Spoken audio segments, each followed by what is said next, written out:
Hey guys, welcome back to Financial Professional. Today we'll talk about the truly inspiring come-up story of McDonald's and Ray Kroc. Let's head into it. They say their fathers struggle. Number 7. They saw their father struggle. The old adage that greatness is born out of adversity could be certainly true for Richard, Dick, and Maurice McDonald. The brothers were born into a poor family of Irish immigrants in rural New Hampshire in the early 1900s, and saw their father struggle later in life. Their father, Patrick McDonald, had worked as a shift manager at the 20,000-employee GP Crafts Shoe factory in Manchester when he was laid off after 42 years. The elder McDonald had been told that he was simply too old to do the job any longer, and the brothers saw their father face down unemployment after decades of hard work. Learning their father had been cut loose without a pension undoubtedly had an impact on the brothers, and they knew staying in their New Hampshire community wouldn't lead to a more prosperous life. We've made up our minds that one way or another we'll be financial independent, Dick McDonald once recalled. The tragic work situation that Dick and Maurice saw their father grapple with, however, was the push they needed to West with nothing more than a pair of high school diplomas and ambition to reach for something higher. According to the New England Historical Society, they vowed to be millionaires by age 50, exactly the opposite of where their dad had been at that age. Number 6. Their movie theater flopped. The McDonald's brothers didn't set out for California with visions of burgers and fries in their eyes. By all accounts, the burger business only came about after their venture in the entertainment business fizzled out. The brothers had dreams of directing and producing movies, and landed themselves gigs at Columbia Movie Studios doing grunt work on silent film sets for a paycheck of just $25 a week. It was hardly the sort of money that would make them millionaires, and without any more glamorous roles behind the camera on the horizon, they saved what little they could and opened a movie theater. The brothers bought the 750-seat Mission Theater 20 miles outside of Los Angeles, and renamed it Beacon. The 1930 opening of the theater couldn't have been any worse during the time, and the brothers were constantly behind on their bills during the Great Depression. Hard times got so desperate that they even buried some silver in their backyard in case the bank foreclosed on the Beacon. After 7 years, the McDonald brothers called it quits and sold their movie theater before deciding to try their luck in the food business. Number 5. Their re-imaged restaurant concept was a major fail at first. McDonald's wasn't simply McDonald's at first, it was McDonald's Barbecue. The food stand that the brothers opened in San Bernardino followed the pattern of other food joints of the era by catering to drivers in their cars. The brothers were even able to reuse uniforms from their failed movie theater for their car hops. Upon realizing that the burgers were the top seller, the brothers scratched their working formula, temporarily closed their doors, and made some drastic changes when they reopened. The new McDonald's of 1948 had ditched everything that wasn't popular on the old 25-item menu, including the barbecue, and done away with the 20 female car hops. Customers were now expected to get out of their cars and walk to the counter to place their order. People weren't happy about the changes, and once the bustling business came to a halt. Customers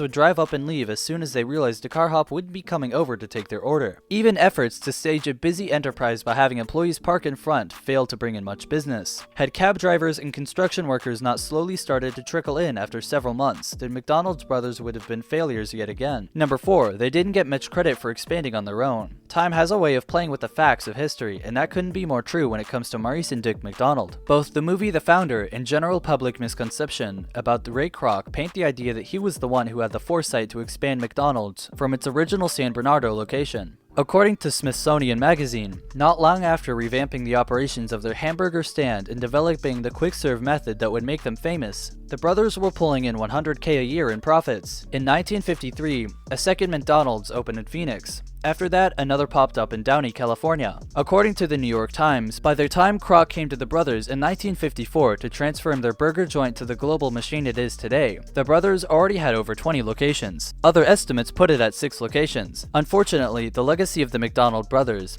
the truth is that they already had a successful franchise, remains mostly ignored, and is even glossed over by the McDonald's today. Number 3. Ray Kroc ditched the brothers' original arch design. The McDonald's Golden Arch logo today is a globally recognized symbol beckoning people to come in for hot fries or a cheap cheeseburger. The double golden arches were not the original design that Dick McDonald had for his restaurant, and were only incorporated after the brothers signed over control of their business to Kroc in 1961. At the time, diners and roadside restaurants were doing whatever they could to stand out among the pack and capitalize on the marketing of highway billboards. Dick hired architect Stanley Metzen to design neon-trimmed golden arches that would rise from the sides of the hamburger stand itself. Paired with its speedy chef mascot, McDonald's had an eye-catching design that worked, up until 1962. When the brothers sold out to Kroc, One of the first things to go was Speedy Chef, and after that came a remodeling of the Dick's beloved Golden Arch. Design consultant Louis Cheskin was hired to reform the image of each restaurant, and believing that they would be used to generate a Freudian pull for customers, they were doubled into the M shape we all know today. Perhaps even more tragic for Dick's original Golden Arch design, Cheskin insisted the new logo stood for Mother McDonald's breasts. We're pretty sure that's not what the brothers intended.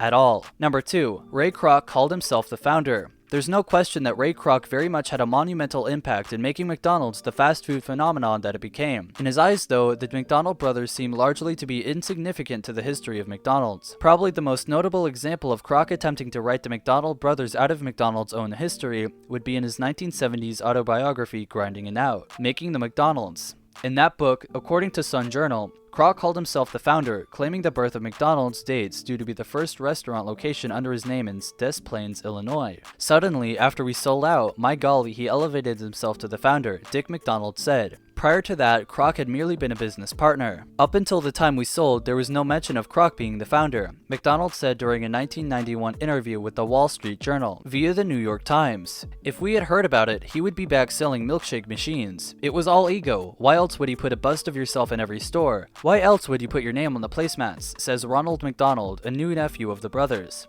Name me one other American corporation where an employee became the founder. Number 1. Ray Kroc put the McDonald's brothers' final restaurant out of business. The McDonald's brothers' 1961 deal to sell the rights to their growing business to Ray Kroc wasn't without its hiccups. Kroc wanted to own the entire McDonald's chain and borrowed cash from several different sources to meet the brothers' $2.7 million asking price. I needed the McDonald name and needed those golden arches, he said in a 1973 interview with Time via CNN. What are you going to do with a name like Kroc? Kroc wasn't happy, however, that the contract excluded the brothers' original San Bernardo restaurant and was furious that he'd been cut out of the iconic and very profitable location. I was so mad I wanted to throw a vase through the window, he recalled. I hated their guts. Because the brothers no longer owned their own name, they changed their hamburger stand to the Big M. Even with the name change, Kroc was still sore over the deal and took revenge by opening a new McDonald's a block away. Within 6 years, the Big M turned off its grills and the brothers sold the building. I ran him out of business, Kroc would say years later with pride. What do you think about this story? Do you agree that it is inspiring? Let us know in the comments section down below. This brings us to the end of our video. I hope you enjoyed it. Hit like if you did, and don't forget to subscribe to our channel so that you don't miss any of our videos in the future. Also, watch the 2 videos that are on your screen because I'm sure you'll love them. With that, I'll see you in the next video. Goodbye.